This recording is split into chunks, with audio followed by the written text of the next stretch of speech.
One of the things that I'm probably most known for as a musician is improv. I'm really more of an improviser than I am a jazz musician or a classical musician. I improvise.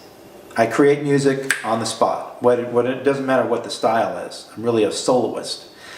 And I've performed rap with Ice Cube. I have performed in a bluegrass band. I've really performed anything that a saxophone that will display the saxophone in some kind of musicality. Same with the flute. And I'm telling you this because improvisation, every composition starts with improvisation. It has to become improvised first.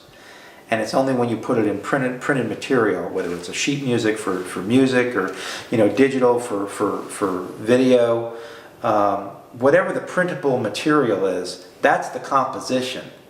But the original part was improvisation.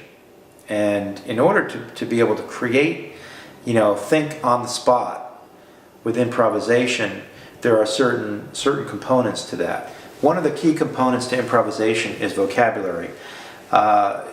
In order to be able to improvise, you have to understand what it is that you're trying to portray. So you have to understand the vocabulary, you have to understand the structure. And within the structure there's formulas, theories, that sort of thing. So that's your practical portion of improvisation. But there are really two key elements that many people are very often scared to do. One is leaving the comfort zone. And then the second one is allowing your mind to wander. Now, leaving the comfort zone, you have to release inhibitions. You have to be able to feel free. And how do you feel free? Well, you have to just allow fear to be put back in a box. Fear is the little dark rooms where negatives are developed. And the interesting thing about that phrase is that it's just a little dark room. Fear is just one portion of us. And so if we can keep it, in a capsule, then we can allow the rest of us to get around it.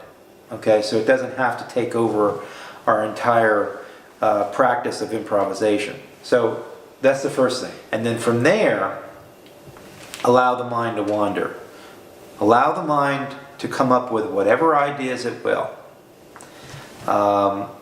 Obviously, the more advanced you are at improvisation, the more advanced the mind will wander. The more ideas will come up.